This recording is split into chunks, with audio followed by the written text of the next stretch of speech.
Hello, मैं Ashish Kumar Pandey, Megha civil services academy Hazaribagh Jharkhand की ओर से एक बार फिर आपके बीच में हूं। दोस्तों, जैसा मैंने अपने पिछले वीडियो में आपको बतलाया था कि जेएसएससी सीजीएल झारखंड के एग्जाम को ध्यान में रखते हुए, जिसमें एक साइंस इंपॉर्टेंट सेक्शन है, मैं साइंस का एक सीरीज स्टार्ट करने जा रहा हूं वीडियो में।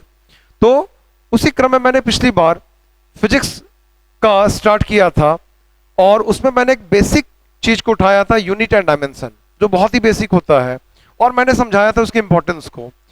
मैं उम्मीद करता हूं कि आपने उस वीडियो को देखा होगा। अगर आप नहीं देखे तो आप उसको जरूर देख लीजिए, क्योंकि आगे की वीडियो में उससे आपको मदद मिलेगी। तो उस वीडियो में मैंने यूनिट एंड डायमेंशन की इंपॉर्टेंस को समझाया था, किस तरीके से क्वेश्चन आता मैंने उसको बतलाया था। आज मैं वहीं से फिर अपना आगे बढ़ाता हूं अपनी जर्नी को, ताकि आप लोगों को ज्यादा से ज्यादा फायदा मिल सके। आज इस वीडियो में मैं कुछ और बेसिक चीजों को, जो फिजिक्स का है, जिससे क्वेश्चन बार बार आता है, उसको मैं समझाने का आपको कोशिश करूंगा। तो चलिए हम लोग शुरुआत करते हैं। ये देखिए, बोर्ड पे आपको यहां पर मिलेगा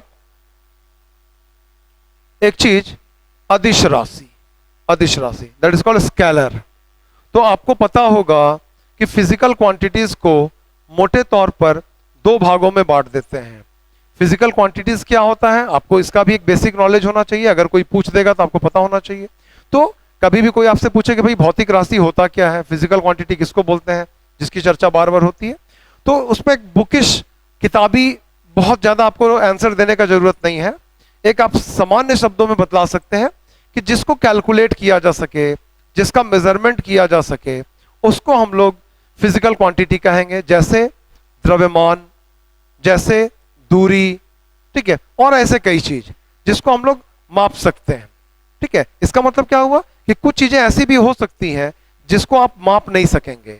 जैसे अगर आपको कोई बोलेगा कि नहीं ये बहुत अच्छे आदमी हैं, या कोई बोलेगा कि नहीं ये बहुत बुरे आदमी हैं, आपसे अगर पूछ दिया जाए कि भाई कितने अच्छे हैं या कितने बुरे हैं, तो आप उसको मेजरमेंट करके तो नहीं बतला सकते हैं। आप सिर्फ बोलेंगे कि हाँ भाई वो अच्छा व्यक्ति है। इसका मतलब क्या हो गया, किसी आदमी का अच्छा होना या किसी आदमी का बुरा होना, इसको आप एक्सपीरियंस करते हैं, अनुभव करते हैं, लेकिन it can not be measured. इसको आप मेजरमेंट नहीं कर सकते हैं।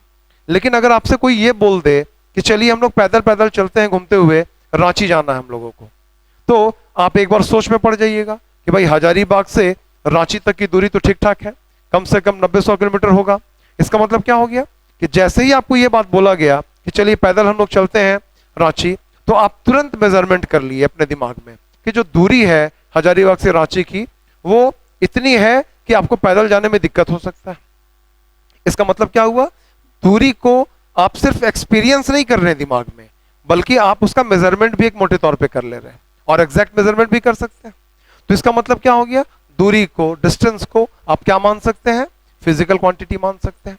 तो ये एक चीज आपको समझ के चलना है कि फिजिकल क्वांटिटी जब आपसे कोई पूछता है तो आप सिंपली बोल सकते हैं कि जिसका मेजरमेंट हो सकता है उसको हम लोग फिजिकल क्वांटिटी कह सकते हैं।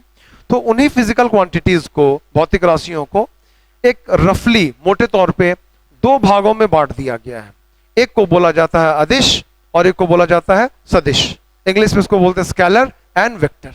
तो इन दोनों में डिफरेंस क्या होता है कि जो स्केलर होता है, स्केलर, ठीक है, जो स्केलर होता है इसमें केवल मैग्नीट्यूड होता है, ओनली मैग्नीट्यूड, ओनली मैग्नीट्यूड। ठीक है, लेकिन जब हम बोलते हैं वेक्टर, तो वेक्टर में क्या होता है, वेक्टर में मैग्नीट्यूड से काम नहीं चलता है। आपको मैग्नीट्यूड के साथ साथ डायरेक्शन भी बतलाना पड़ता है, डायरेक्शन भी बतलाना पड़ता है, डायरेक्शन। तो आपको एक क्वेश्चन तो ये एग्जाम में हमें अक्सर आते रहता है, ऑप्शन दे देगा, बोलेगा कौन स्केलर है और कौन वेक्टर है। तो एक रफ आइडिया आपको होना चाहिए। जैसे देखिए यहां पर द्रव्यमान, द्रव्यमान, ठीक है, तो द्रव्यमान क्या है आपका, द्रव्यमान आपका स्केलर है। स्केलर क्यों है, क्योंकि यहां पर आपको डायरेक्शन का कोई सेंस नहीं है। अगर आप किसी दुकान में जाते हैं, किसी चीज को मांगते हैं कि चीनी दे दीजिए, चावल दे दीजिए, गेहूं दे दीजिए, तो दुकानदार आपसे क्या पूछता है, कितना चाहिए। तो कितना बोल रहा है, इसका मतलब क्या हुआ, आप उसके मैग्नीट्यूड को आपसे पूछा जा रहा है, भाई आपको कितना चाहिए। आप बोले हमको 1 किलो चाहिए, 2 किलो चाहिए। तो जब आप बोलते हैं कि 1 किलो चाहिए या 2 किलो चाहिए, इसका मतलब आप क्या बतलाते हैं, आप बतलाते हैं उसकी मात्रा को, मात्रा मतलब उसके परिमाण को, मैग्नीट्यूड को। तो दुकानदार को डायरेक्शन की आवश्यकता नहीं है।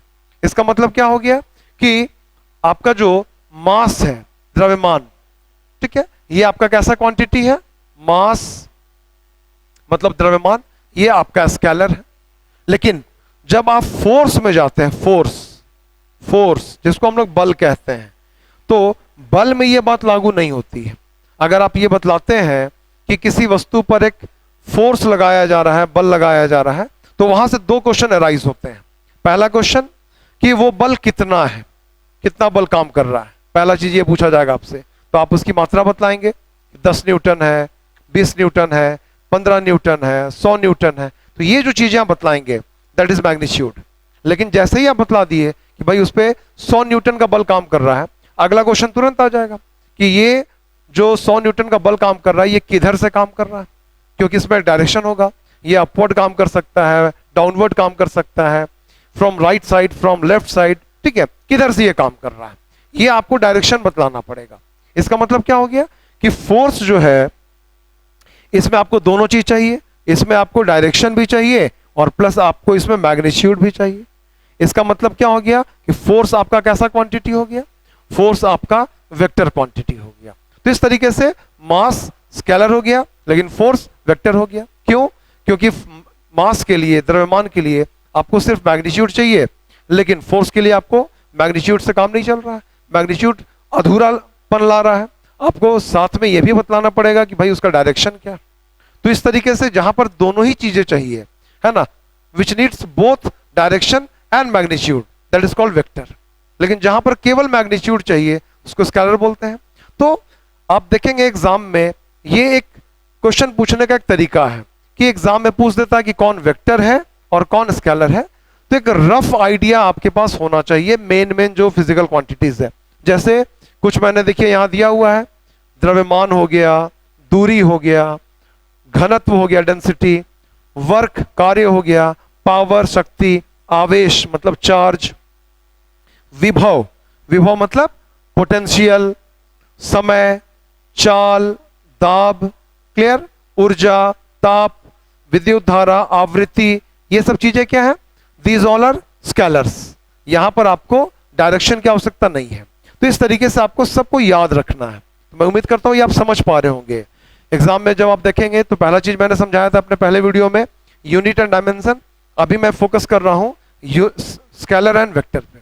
ये भी एक बेसिक चीज है, लेकिन ये आपको पता होना चाहिए। नहीं पता रहेगा तो क्या होगा, कई बार आपको इस तरह का जो जनरल क्वेश्चन आता है वो भी आपसे गलत हो जाएगा। तो इसको आप जरूर देख लेंगे। अब हम लोग आगे बढ़ते हैं ताकि मैं नई चीजों को समझा सकूं आपको। यहां देखिए ये उसी का एक्सटेंशन है। यहां डील किया गया है वेक्टर्स के बारे में, जो अभी मैंने समझाया।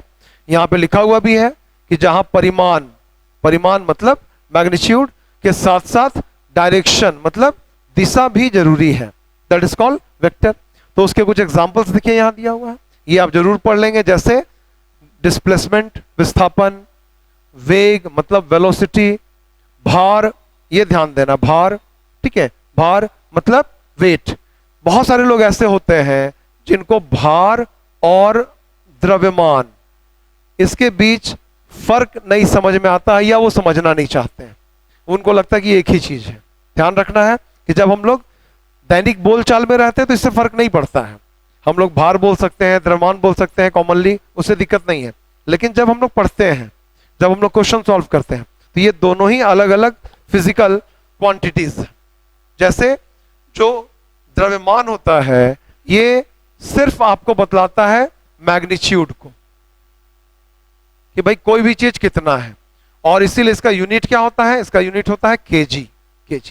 लेकिन भार क्या होता है, भार एक प्रकार का बल होता है, ठीक है। कौन सा बल होता है? जिस बल के द्वारा पृथ्वी किसी भी वस्तु को अपने केंद्र की ओर खींचती है। क्लियर? तो भार एक बल है, बल, और इसीलिए इसका यूनिट क्या होता है, न्यूटन होता है। ये क्वेश्चन अगर आप क्वेश्चन बैंक सॉल्व करते होंगे या करेंगे, आप देखेंगे कई बार ये पूछा हुआ है कि भार का सही मात्रा क्या होता है।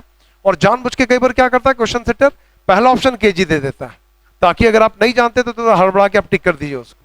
तो आपको ध्यान रखना है कि चूंकि भार एक बल है, इसीलिए भार एक राशि के रूप में क्या है, वेक्टर, इट इज वेक्टर, ध्यान रखना है। उसी प्रकार से आवेग मतलब इंपल्स, ठीक है। उसी प्रकार से बल, त्वरण, संवेग, विद्युत क्षेत्र की तीव्रता, ये सारी जो चीजें होती है इसमें डायरेक्शन भी निहित रहता है किसी ना किसी रूप में कि किधर काम कर रहा है वो चीज। जहां पर भी डायरेक्शन रहेगा वो आपका वेक्टर के कैटेगरी में आ जाएगा। तो आपको ये पहला एक बेसिक चीज जरूर काम करना है कि आपको वेक्टर और स्केलर को पढ़ लेना है। और मैं उम्मीद करता हूं कि इसमें आपको कंफ्यूजन नहीं होना चाहिए। इसको अच्छा से एक बार एक लिस्टिंग कर लेंगे, मैंने दिया भी एक लिस्ट, कम से कम इतना जरूर आप पढ़ लेंगे, इससे आपको बहुत फायदा होगा। तो चलिए हम लोग आगे बढ़ते हैं, नई चीजों को समझते हैं।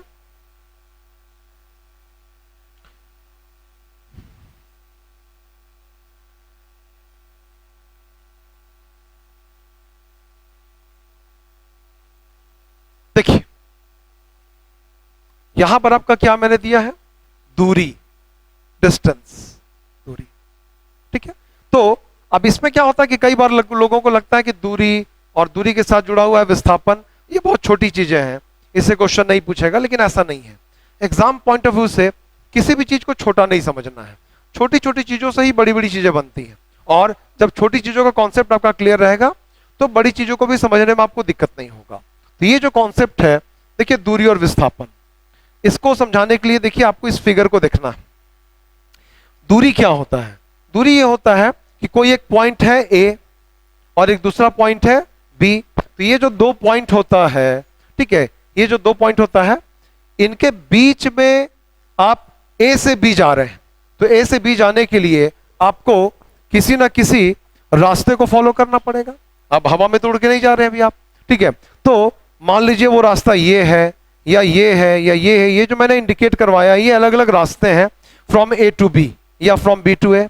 तो एक पॉइंट से दूसरे पॉइंट तक जाने के लिए आप जिस रास्ते से जाते हैं, जिस रास्ते से जाते हैं उस रास्ते की कुछ ना कुछ लंबाई होगी, उस रास्ते का कुछ ना कुछ एक मैग्नीट्यूड होगा कि भाई वो 1 किलोमीटर है, 5 किलोमीटर है, 2 किलोमीटर है, 3 किलोमीटर है। तो वो जो रास्ते की लंबाई होगी, उस रास्ते की लंबाई को ही दूरी कहा जाता है। और इससे आप ये समझ सकते हैं कि ए और बी जब दो पॉइंट लेते हैं तो इसके बीच की दूरी अलग अलग हो सकती है। अलग अलग होने का मतलब क्या हुआ कि जब आप अलग अलग रास्ते से जाएंगे, इस रास्ते से जा रहे हैं तो 2 किलोमीटर हो रहा है, इस रास्ते से जा रहे हैं तो हो सकता है 1.5 किलोमीटर ही लगे। तो जब आप रास्ता चेंज करते जाएंगे आपकी दूरी बदलती जाएगी। इसका मतलब क्या हो गया कि क्वेश्चन पूछता है कि दो बिंदुओं के बीच की दूरी किस पे डिपेंड करती है। तो वो दो बिंदुओं पे डिपेंड नहीं कर रही है, वो डिपेंड करती है रास्ते पे। इट इज पाथ डिपेंडेंट, इसको कहा जाता है पाथ डिपेंडेंट, मतलब रास्ते पर निर्भर है। तो इस तरीके से दूरी को आप देखकर भी समझ सकते हैं कि इसमें कोई निश्चित दिशा भी नहीं है, आप किधर से भी जा सकते हैं, इधर उधर जा सकते हैं। और इसीलिए दूरी को माना जाता है कि वो एक अदिश राशि है। तो दूरी क्या, और इसका मात्रक क्या होगा, इसका मात्रक होगा मीटर। ये कैसा राशि हो गया, स्केलर हो गया, ठीक है। और कोई भी जो दो पॉइंट लेंगे ए और बी, ठीक है, तो ए से बी तक जाने के लिए आप अलग अलग रास्तों का उपयोग कर सकते हैं। और जब अलग अलग रास्तों का उपयोग कर सकते हैं तो उनके बीच की दूरी भी अलग अलग हो सकती है। अब इसी अलग अलग दूरियों में एक दूरी देखो ये भी तो हो सकता है, जब हम स्ट्रेट जाते हैं, सीधा जाते हैं। तो जब हम सीधा जाते हैं तो ये मिनिमम डिस्टेंस होता है। जो स्ट्रेट लाइन होता है, हमेशा ध्यान रखोगे, जो स्ट्रेट लाइन होता है, straight line, it gives us minimum distance, minimum distance, minimum distance. तो ये आपको ध्यान रखना, मिनिमम डिस्टेंस, क्लियर। जब आप किसी भी एक पॉइंट से दूसरे पॉइंट तक सीधा जाते हैं तो ये आपको एक मिनिमम डिस्टेंस देता है।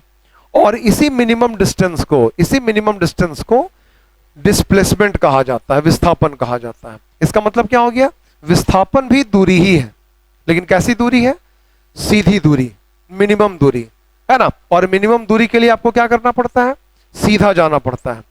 अगर आपको कोई बोलेगा कि ए से बी तक जाना है, तो अगर आपको विस्थापन तय करना है तो आपको कैसे जाना होगा, सीधा जाना होगा, फ्रॉम ए टू बी। और जब आप सीधा जा रहे हैं इसका मतलब क्या हो गया, उसमें एक निश्चित डायरेक्शन आ जाता है।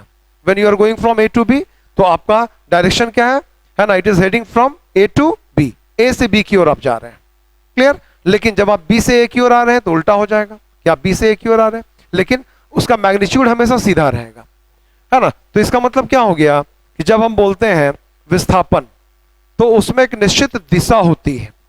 जैसे आप ए से बी जा रहे हैं तो ए से बी की ओर दिशा हो गई, बी से ए की ओर आ रहे हैं तो बी से ए की ओर दिशा हो गई। इसीलिए विस्थापन को सदिश माना जाता है जबकि दूरी को अदिश मान लिया जाता है। मतलब distance is a scalar but displacement is vector. और इसका मतलब यह हो गया, समझिए बातों को, कि अब हम लोग आगे बढ़ते हैं तो इसको समझाते हैं। यहां आइए,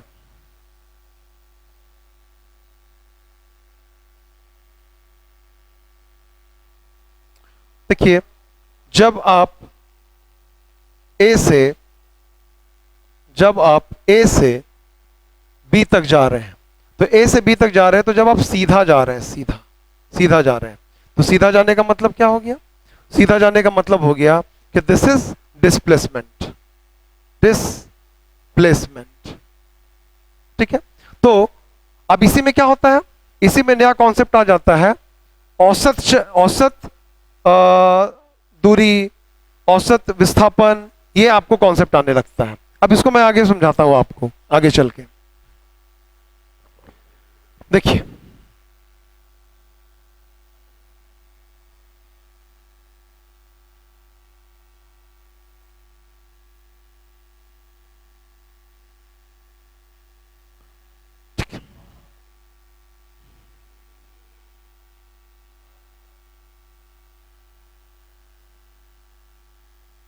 देखिए ये विस्थापन के बारे में जो मैंने समझाया था, ठीक है, उन्हीं चीजों के बारे में है। तो अब इसमें समझना क्या है कि अगर आप ए से बी तक चले गए, ठीक है, तो ए से बी तक जाने में आपका जो विस्थापन हुआ उसको हम लोग ए बी मानेंगे, मान लेते ए बी है, ठीक है। तो अब अगर आप, ये डायरेक्शन इसका हो गया, लेकिन अगर आप बी से ए फिर वापस आते हैं, तो फिर जो आपका विस्थापन होगा उस समय क्या हो जाएगा, वो माइनस ए बी हो जाएगा। तो अगर आपसे कोई पूछे कि कुल विस्थापन कितना होगा जब आप ए से बी गए और फिर वापस बी से ए आ गए, तो कुल विस्थापन कितना हो जाएगा, जाते समय ए बी और आते समय माइनस ए बी हो जाएगा। अब ये देखिए माइनस क्यों ले रहे हैं, माइनस क्या बतलाता, माइनस बतलाता है डायरेक्शन को, कि अगर हम जाने वाली दिशा को पॉजिटिव मानेंगे तो आने वाली दिशा को नेगेटिव मानना होगा। तो इसीलिए जाते समय का विस्थापन ए बी, आते समय का विस्थापन माइनस ए बी, तो ये कितना हो जाएगा, इक्वल्स टू 0 हो जाएगा। लेकिन जब आपसे दूरी पूछा जाएगा कि अब आप ए से गए बी और फिर बी से ए आ रहे हैं, तो कुल दूरी कितना होगा, तो जैसे ही बोला गया दूरी, इसका मतलब आपको वहां पर डायरेक्शन की कोई आवश्यकता नहीं है। तो फिर आप क्या करेंगे, जाने वाला दूरी को आप कितना ले लिए, ए बी, तो आने वाला दूरी भी कितना होगा, ए बी ही होगा। तो इसका मतलब क्या हो जाएगा, दिस इज 2ab, डबल हो जाएगा। मतलब समझना क्या है कि जब आप ए से बी गए और फिर बी से ए वापस आ जाते हैं, तो आपकी कुल दूरी जो होगी वो कितनी हो जाएगी, वो डबल हो जाएगी, क्योंकि वहां पर आपको सिर्फ मैग्नीट्यूड से मतलब है, डायरेक्शन से कोई मतलब नहीं है। लेकिन अगर आपसे कोई पूछेगा कि कुल विस्थापन कितना हो जाता है, तो जो कुल विस्थापन होता है वो आपका 0 हो जाएगा, क्योंकि जाने वाला दिशा पॉजिटिव, आने वाला दिशा नेगेटिव। तो आप ए से बी गए तो ए बी और फिर बी से ए आ गए तो माइनस ए बी, तो इसलिए टोटल डिस्प्लेसमेंट विल बी 0। तो मैं उम्मीद करता हूं कि आपको दूरी और विस्थापन का ये कॉन्सेप्ट समझ में आया होगा। सबसे महत्वपूर्ण समझने वाला बात यह है उसमें कि क्वेश्चन पूछता है कि दो बिंदुओं के बीच की दूरी स्थिर है या अलग अलग हो सकती है, तो आप उसको टिक करेंगे कि ये अलग अलग हो सकता है, क्योंकि एक बिंदु से दूसरे बिंदु तक जाने के लिए आप अलग अलग रास्तों का उपयोग कर सकते हैं। तो जब अलग अलग रास्तों का उपयोग करेंगे तो आपका डिस्टेंस भी चेंज होते चला जाएगा, बट डिस्प्लेसमेंट नेवर चेंज। दो बिंदु के बीच का जो डिस्प्लेसमेंट होगा from A to B, that is always constant. इसलिए क्योंकि ए और बी के बीच का जैसे ही डिस्प्लेसमेंट बोला जाएगा, then you have to go straight, आपको सीधा जाना है, और सीधा जाना है तो ए से बी तक का दूरी हमेशा स्थिर रहेगा, ये वाला दूरी। इसका मतलब क्या हो गया कि जब तक पॉइंट को आप चेंज नहीं करेंगे तब तक डिस्प्लेसमेंट चेंज नहीं होने जा रहा है। इसका मतलब समझने वाला बात क्या है, इसको भी आपको समझना है कि व्हाट इज डिस्टेंस। तो distance is always path dependent, path dependent. Path dependent का मतलब क्या हो गया, इट डिपेंड्स अपॉन पाथ। और अगर पूछा जाएगा कि डिस्प्लेसमेंट क्या है, डिस्प्लेसमेंट क्या है, तो डिस्प्लेसमेंट क्या होता है, it is point dependent, point dependent. ठीक है, जब तक पॉइंट चेंज नहीं होगा, ध्यान देना है, ए और बी के बीच में जब तक ये पॉइंट चेंज नहीं हो रहा है, तब तक जो स्ट्रेट लाइन होगा उसके डिस्टेंस में कोई बदलाव नहीं आएगा। इसका मतलब जो वेलोसिटी, जो डिस्प्लेसमेंट होगा वो पॉइंट्स पर डिपेंड करता है। कब बदलेगा, क्वेश्चन पूछता है कि विस्थापन कब बदलेगा, तो कब बदलेगा, जब आप बिंदुओं को चेंज कर देंगे। क्लियर। और अगर आपसे ये पूछेगा कि दूरी कब चेंज होगा, जब आप रास्ते को चेंज कर देंगे। जैसे ही रास्ता को आप चेंज किए आपका दूरी चेंज हो जाएगा। तो ये छोटा सा चीज है, लेकिन क्वेश्चन इससे कई तरीके से पूछता है, इसलिए मैंने इस पर थोड़ा समय दिया, मैं आपको इसको समझाने की कोशिश किया। और इससे आप ये भी समझ पाए होंगे कि दोनों का ऐसा ही मात्रक मीटर ही होगा, दोनों के लिए जो डायमेंशनल एक्सप्रेशन होगा वो एल होगा, कैपिटल एल होगा। और और यहां पर आपको यह भी समझना है कि दूरी जो होगा वो अदिश होगा, लेकिन जो विस्थापन हो जाएगा वो सदिश हो जाएगा, मतलब वेक्टर हो जाएगा।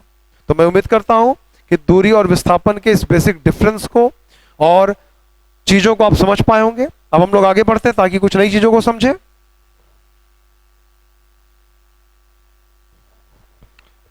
ये देखिए वही चीज है, इसमें उसी चीज को समझाने का कोशिश किया गया है, दूरी और विस्थापन की चीजों को। अब हम लोग यहां से आगे बढ़ते हैं, अब नई चीजों को देखिए आता है। यहां पे देखिए चाल है, इसको समझते हैं हम लोग। देखिए ये आप लोग बेसिक चीज है ये चाल, लेकिन फिर जैसा कि मैं बार बार इस बात को ध्यान दिलवाता हूं कि जो चीजें देखने में छोटी लगती हैं उसको छोटी से छोटी समझ के इग्नोर नहीं करना, समझ लेना है उसको अच्छा से, ताकि कभी भी अगर क्वेश्चन आए तो वो छूटे नहीं। तो ये आप लोग जानते होंगे कि स्पीड चाल ये क्या होता है, ये होता है आपका चाल बराबर होता है दूरी बटा समय, दूरी बटा समय। चाल बराबर हो गया दूरी बटा समय, दूरी बटा समय होता है। ठीक है, और जब दूरी बटा समय है तब इसका ऐसा ही मात्रा क्या होगा, मीटर पर सेकंड होगा। इसके लिए मीटर, इसके लिए सेकंड, तो मीटर पर सेकंड इसको हम लोग ऐसे भी लिख सकते हैं, मीटर सेकंड का पावर -1। और ये एक अदिश राशि है, इसको भी ध्यान रखना। अदिश क्यों है ये, अदिश इसलिए क्योंकि यहां पर दूरी है, दूरी तय की जा रही है। और आपको पता है कि समय के साथ जब हम दूरी तय कर रहे हैं, इसका मतलब उसमें कोई निश्चित दिशा नहीं है, आप किधर से भी जा सकते हैं, और इसका मतलब उसमें कोई डायरेक्शन का बोध नहीं होता है। इसीलिए स्पीड को स्केलर माना जाता है। और अगर इसके हम लोग डायमेंशनल फॉर्मूला पर ध्यान दें, उसको भी समझते जाना, मैंने अपने पहले वीडियो में समझाया था। अगर डायमेंशनल फॉर्मूला को भी समझा जाए तो आप देखेंगे कि यहां पर दूरी है, तो दूरी को किससे डिनोट करेंगे, एल से। दूरी के लिए एल होगा लेंथ, और समय के लिए क्या होगा, टी होगा। तो टी जब ऊपर जाएगा तो क्या हो जाएगा, टी का पावर -1।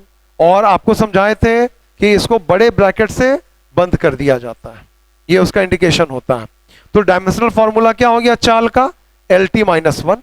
ये सब बेसिक चीजें हैं, वो आपको याद होना चाहिए। ठीक है, एग्जाम में जनरली अगर पूछेगा तो आपसे चाल, वेलोसिटी या फिर एक्सेलरेशन, फोर्स, इन सब के बारे में आपको पता होना चाहिए। तो चाल का LT -1 हो गया। और जब चाल का LT -1 हो गया तो इसमें यह भी ध्यान देना आपको, जो LT -1 इसको आप ऐसे भी लिख सकते हैं, m का पावर 0 LT -1। ऐसे क्यों लिख सकते हैं, क्योंकि फिर इसमें तीनों चीजें आ गई, इसमें m भी आ गया, l भी आ गया और t भी आ गया। और जब हम लिखते हैं m का पावर 0, तो m का पावर 0 का मतलब क्या होता है, m का पावर 0 का मतलब होता है 1। तो इसलिए इससे कोई फर्क नहीं पड़ेगा, एनी नंबर x है ना, उसका अगर पावर 0 ले लिया जाए तो वो 1 हो जाता है। लेकिन इसका भी कंडीशन होता है, मैथमेटिकली आपको उसका भी ध्यान रखना है कि x must not be equal to 0 itself. क्योंकि अगर वो जीरो हो जाएगा तो जीरो का पावर जीरो वन नहीं होता है। तो जब भी हम लिखते हैं कि एनी नंबर से इट इज एक्स, तो एक्स का पावर अगर जीरो लेंगे तो ये वन होता है, लेकिन उसमें ये आपको समझ के चलना है कि X must not be equal to zero itself. ठीक है, तो जब हम लोग डायमेंशनल फॉर्मूला लिखते हैं तो उसमें आपको ध्यान रखना है कि एम एल टी जो नहीं रहेगा उसको हम जीरो के फॉर्म में लिख सकते हैं। तो इसको एल टी माइनस वन लिखिए या इसको इस तरीके से भी लिखिए। अब इसमें मैं क्या समझाना चाह रहा हूं आप इसको समझिए कि ये जो फॉर्मूला आया एल टी माइनस वन, जिसको मैंने इस रूप में लिख दिया एम का power zero, this is dimensional formula of speed. ये स्पीड का डायमेंशनल फॉर्मूला है। इसमें जो पावर होता है, पावर, उसको डायमेंशन कहा जाता है। तो एग्जाम में कभी कभार क्वेश्चन ऐसा पूछ सकता है, क्वेश्चन पूछ देगा कि जो स्पीड है, स्पीड के डायमेंशनल फॉर्मूला में पूछ देगा कि मास का डायमेंशन कितना है, तो दैट इज जीरो। पूछ देगा लेंथ का डायमेंशन कितना है, लेंथ का, तो एल का डायमेंशन कितना है, वन, देखिए यहां पे पावर वन है। और पूछ देगा टी का कितना है, तो माइनस वन है। तो ये कभी कभार ऐसा पूछ सकता है। तो ऐसा क्वेश्चन भी आप तभी बना पाइएगा जब आपको डायमेंशनल फॉर्मूला के बारे में जानकारी होगी। तो क्वेश्चन क्या पूछ दिया कि स्पीड है एक फिजिकल क्वांटिटी, उसका जो डायमेंशनल फॉर्मूला होता है उसमें मास का डायमेंशन कितना होता है। तो ये आप तभी समझ पाइए, ऑप्शन दे देगा zero, one, two, minus one, ऐसा करके ऑप्शन दे देगा। तो आपको ध्यान रखना है कि इट इज जीरो। जीरो क्यों? क्योंकि यहां पे नहीं आ रहा है वो चीज। ठीक है, अगर लेंथ के लिए पूछा तो वन, अगर टी के लिए पूछा तो माइनस वन। तो ऐसा क्वेश्चन अगर आएगा तो उसको आप तभी सॉल्व कर पाएंगे जब आपको डायमेंशनल फॉर्मूला के बारे में नॉलेज हो। और डायमेंशनल फॉर्मूला, जैसा कि मैंने अपने पिछले वीडियो में भी समझाया था, ये आप तभी सॉल्व कर सकेंगे जब आपको उसका फॉर्मूला पता है। तो आपको पता होना चाहिए कि चाल बराबर दूरी बटा समय होता है। आप उससे उसके डायमेंशनल फॉर्मूला को निकालेंगे और तब वहां से उसके डायमेंशन को भी देख सकते हैं। तो मैं उम्मीद करता हूं कि आपको इस चाल का कॉन्सेप्ट समझ में आया होगा और ये समझ पाए होंगे कि जब हम लोग बोलते हैं चाल, तो चाल से किसी पर्टिकुलर डायरेक्शन का बोध नहीं होता है, एक सेंस नहीं बनता है कि हाँ भाई वो किस डायरेक्शन में जा रहा है। That's why speed is not vector, it is scalar. अब हम लोग आगे बढ़ते हैं, इसमें नेक्स्ट पेज में समझते हैं चीजों को। देखिए इस पेज में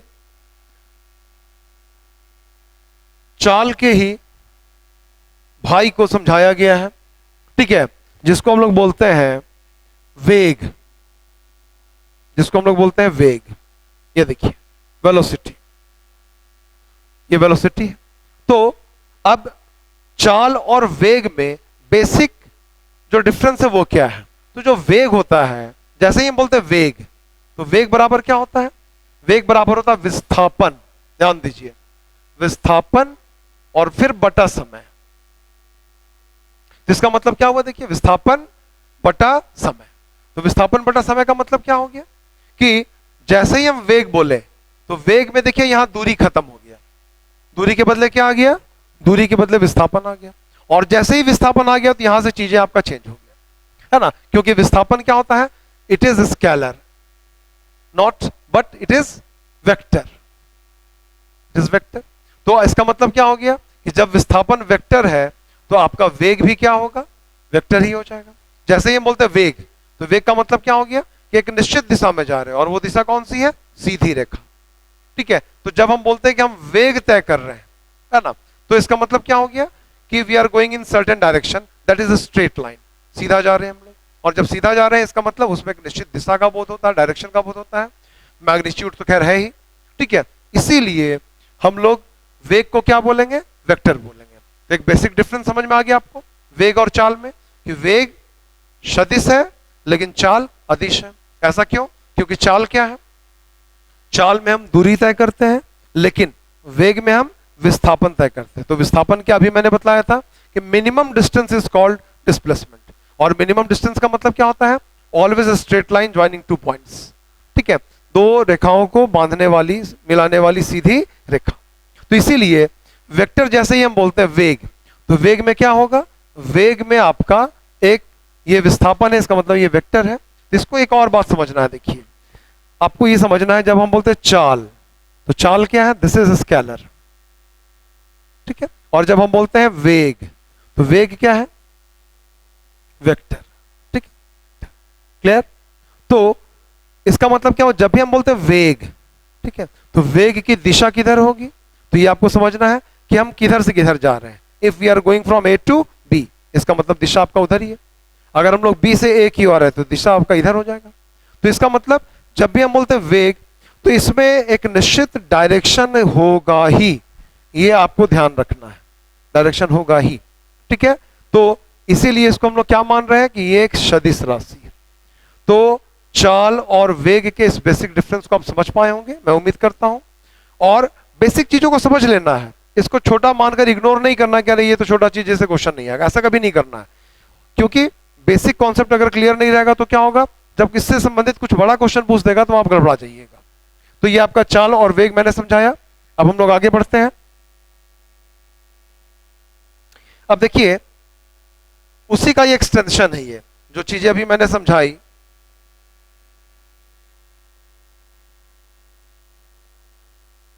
जो चीजें अभी मैंने समझाई वो ये देखिए, ये आपका क्या है, ये है आपका औसत चाल, ठीक है। और यहां पर देखिए औसत वेग। तो जब आप चाल और वेग को समझ लेते हैं, उसी का एक विस्तार है औसत, एवरेज। जब भी हम बोलते हैं एवरेज, तो एवरेज में टोटलिटी का एक भाव निहित रहता है। तो जब हम लोग एवरेज निकालेंगे तो चाल बराबर क्या होता है, चाल बराबर होता है दूरी बटा समय। लेकिन जब हम औसत चाल निकालेंगे तो हो जाएगा कुल दूरी बटा कुल समय। तो कुल दूरी बटा कुल समय, इसको हम लोग क्या बोलेंगे, औसत चाल बोलेंगे। और जब हम निकालेंगे औसत वेग, तो ये क्या हो जाएगा, कुल विस्थापन, टोटल विस्थापन बटा कुल समय। तो जब बोल रहे हैं हम लोग औसत चाल, तो कुल दूरी बटा कुल समय। जब हम बोलेंगे औसत वेग, तो कुल विस्थापन बटा कुल समय।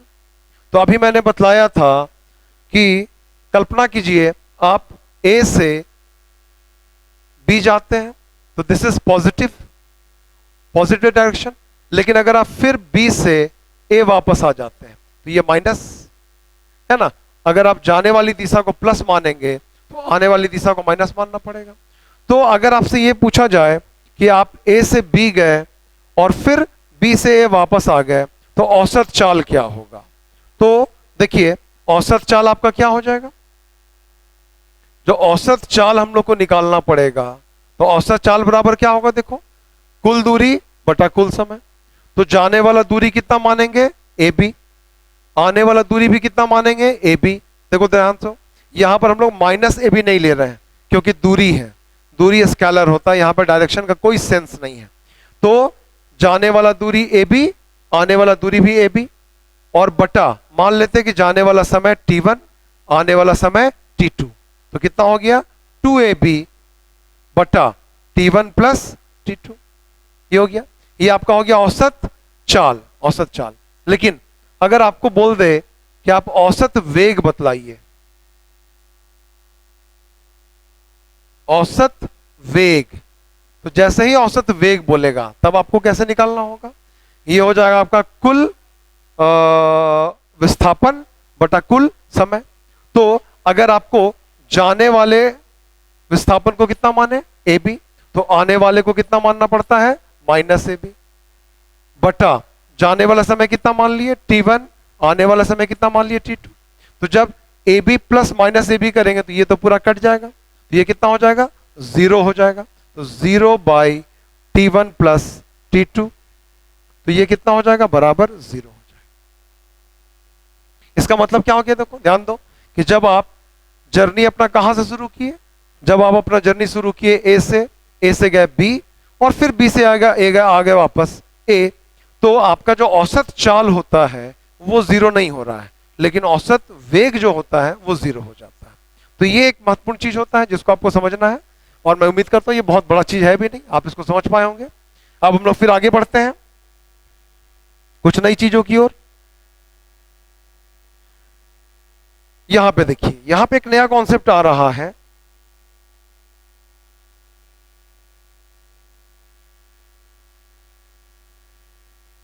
वो कॉन्सेप्ट है त्वरण का, एक्सेलरेशन, ठीक है। तो ये भी बहुत महत्वपूर्ण चीज है, एक बेसिक चीज है, इसके बारे में आपको पता होना चाहिए। तो त्वरण क्या होता है, जिसको हम लोग बोलते हैं एक्सेलरेशन। ये क्या होता है, वेग में परिवर्तन की दर। मतलब जब भी हम बोलते हैं त्वरण, तो उसमें क्या होता है, उसमें वेग में परिवर्तन होगा। पहला बात तो आपको यही समझना है, क्योंकि जब हम बोलते हैं एक्सेलरेशन, एक्सेलरेशन क्या है, rate of change in velocity, वेग में परिवर्तन की दर। दर मतलब क्या हुआ, समय, समय के साथ वेग में होने वाला परिवर्तन। तो इसका मतलब क्या हुआ, पहला चीज तो आपको यही समझना है, क्वेश्चन आता है कि वेग में परिवर्तन होगा तभी त्वरण होगा। तो इसका मतलब क्या हो गया कि कभी कभी क्वेश्चन पूछ देता है कि कोई एक वस्तु है वो स्थिर वेग से चल रहा है, तो स्थिर वेग से चल रहा है, इसका मतलब उसके वेग में कोई परिवर्तन नहीं हो रहा है। तो क्वेश्चन पूछता है कि उसमें कितना त्वरण काम कर रहा है, तो त्वरण कितना होगा, 0 होगा, है ना। When there is no change in velocity, acceleration will be 0। ठीक है, तो पहला बात तो ये हो गया। अब यहां पे देखिए, समझिए बात को कि जो वेग में परिवर्तन होगा वो भी दो तरीके से हो सकता है। एक हो सकता है कि आपका वेग बढ़ रहा है, और एक हो सकता है आपका वेग घट रहा है। जब आप मोटरसाइकिल चलाते हैं तो खाली सड़क मिलती है आपको, तो आप एक्सेलरेट करते हैं, अपने एक्सेलरेटर को थोड़ा सा बढ़ा देते हैं, तो उससे क्या होता है, अचानक से स्पीड आपका क्या हो जाता है, बढ़ जाता है। लेकिन सामने देखते हैं कोई बाधा है, कोई जानवर आ गया, गाड़ी आ गई, कोई आदमी आ गया, तो आप तुरंत ब्रेक मारते हैं। तो जब आप ब्रेक मारते हैं तो आप क्या करते हैं, आप जो वेलोसिटी है उसको कम कर देते हैं। तो इसका मतलब क्या हो गया कि आप वेलोसिटी को बढ़ा भी सकते हैं और घटा भी सकते हैं, दोनों ही स्थितियों में आपका परिवर्तन हो रहा है। तो जब वेलोसिटी बढ़ रहा है उस समय जो एक्सेलरेशन काम करता है, that is called positive acceleration, उसको बोलते हैं हम लोग पॉजिटिव एक्सेलरेशन। लेकिन जब वेग घट रहा है, ठीक है, उस समय जो एक्सेलरेशन काम करेगा उसको हम लोग बोलते हैं नेगेटिव एक्सेलरेशन। उसी को डी एक्सेलरेशन भी कहा जाता है, हिंदी में उसको हम लोग बोलते हैं मंदक, रिटार्डेशन कहते हैं। तो गाड़ी में ब्रेक लगना वो आपका नेगेटिव एक्सेलरेशन का एग्जांपल हो गया, लेकिन जब हम उसको एक्सेलरेट करते हैं तो वो पॉजिटिव एक्सेलरेशन है। ठीक है, तो अगर आपका वेलोसिटी शुरू में कितना है, u है, u आपका इनिशियल वेलोसिटी है, बाद में बढ़कर कितना हो गया या घटकर कितना हो गया, v हो गया, तो बाद में v हो गया, तो जो परिवर्तन होगा वो कितना हो जाएगा, वो हो जाएगा v माइनस u और बाई t क्या हो गया, इस चेंज में होने वाला समय। तो यही आपका किसके बराबर हो जाएगा, a के बराबर हो जाएगा। a आपका क्या है, एक्सेलरेशन, एक्सेलरेशन को हम लोग a से डिनोट करते हैं। तो a बराबर क्या हो गया, a बराबर हो गया change in velocity by time. और तब इसका यूनिट क्या हो जाएगा, देखो ऊपर में वेलोसिटी है और नीचे में टाइम है, तो वेलोसिटी का क्या होता है, अभी मैंने बतलाया था मीटर पर सेकंड, और बाई टाइम के लिए फिर क्या हो जाएगा, सेकंड। अब ये सेकंड जब ऊपर जाएगा तो फिर -1 हो जाएगा, तो मीटर सेकंड -1 इंटू सेकंड -1, ये ऊपर जाके तो कितना हो जाएगा, मीटर सेकंड -2। ये आपका ऐसा यूनिट हो गया किसका, एक्सेलरेशन का हो गया।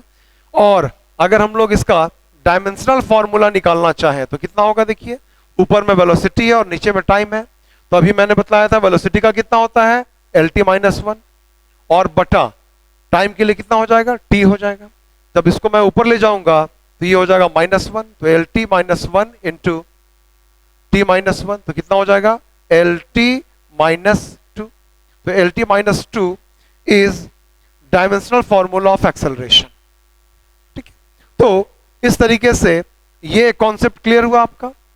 आज हमने चाल समझा, वेग समझा, वेक्टर, स्केलर, दूरी, विस्थापन और औसत चाल, औसत दूरी, मैंने इन चीजों को समझाया। तो मैं उम्मीद करता हूं कि आप इन चीजों को समझ पाए होंगे। अब इसमें एक और बात आपको समझना है, ये देखिए कि कुछ बेसिक फॉर्मूला होता है जो जरूर आप जानते होंगे, जिसका हम लोग को यूज होता है जब हम लोग कुछ न्यूमेरिकल सॉल्व करते हैं। तो आपको कुछ ये जो बेसिक फॉर्मूला, ये आपको ध्यान रखना है। देखिए ये फॉर्मूला है, अगले वीडियो में मैं आपको समझाऊंगा। एक फॉर्मूला होता है जो आप लोग जरूर जानते होंगे कि S बराबर UT प्लस हाफ AT², एक होता है V² बराबर U² प्लस 2AS, और एक होता है V बराबर U प्लस AT। यहां पर S क्या होता है? S होता है दूरी या विस्थापन जो होता है वो, ठीक है। U हमेशा क्या होता है? प्रारंभिक वेग, प्रारंभिक वेग को U से डिनोट करते हैं। V आपका क्या होता है? फाइनल वेग होता है। T आपका क्या होता है? समय होता है। A आपका क्या? एक्सेलरेशन है। तो ये 3 फॉर्मूला मैं उम्मीद करता हूं आप जानते भी होंगे, और अगर कभी ध्यान से हट गया तो इसको आपको ध्यान रखना है। कई बार एग्जाम में न्यूमेरिकल बेस्ड क्वेश्चन आता है जहां पर आपको इन फॉर्मूलाज का जरूरत पड़ सकता है, ठीक है। तो मैं उम्मीद करता हूं कि आज के इस वीडियो में मैंने जिन बेसिक चीजों को समझाया है वो एकदम छोटे छोटे चीज है, वो आप समझ पाए होंगे। और इससे आपको आगे की वीडियोस में जब मैं कुछ और चीजों को समझाऊंगा, हम और कुछ फिजिकल क्वांटिटीज के बारे में डिस्कस करेंगे, तो वहां पर आपको इससे मदद मिलेगा। इन छोटे छोटे चीजों को अगर आप नहीं जानेंगे तो आपको समझने में दिक्कत होगा। इसलिए मैं हमेशा, जब मेरा जो एक पढ़ाने का अपना एक तरीका है, मैं हमेशा छोटी चीजों पर ध्यान देता हूं और स्टूडेंट्स को हमेशा ये समझाता हूं कि आपको इसको इग्नोर नहीं करना है। तो आज हमने फिजिकल क्वांटिटी को समझ लिया कि उसको हम लोग क्या बोलेंगे, वेक्टर और स्केलर का कॉन्सेप्ट हमने क्लियर किया, दूरी और विस्थापन समझ गए, चाल और वेग समझ गए, औसत चाल औसत वेग समझ गए, त्वरण समझ लिए, ठीक है। अगले वीडियोस में कुछ नई चीजों को, जैसे फोर्स क्या होता है, इनर्सिया क्या होता है, मोमेंटम क्या होता है, law of conservation of momentum, impulse किसको बोलते हैं, ठीक है, इन चीजों को हम लोग समझेंगे। 1 बाय 1 चीजों को समझाएंगे और क्वेश्चन वहां से कैसे पूछता है वो हम लोग समझने की कोशिश करेंगे। तो मैं उम्मीद करता हूं कि ये जो मैंने अपना फिजिक्स का वीडियो सीरीज शुरू किया है ये आपको जरूर पसंद आएगा और इससे आपको JSSC के या बाकी एग्जाम्स में भी आपको मदद मिलेगी। Thank you.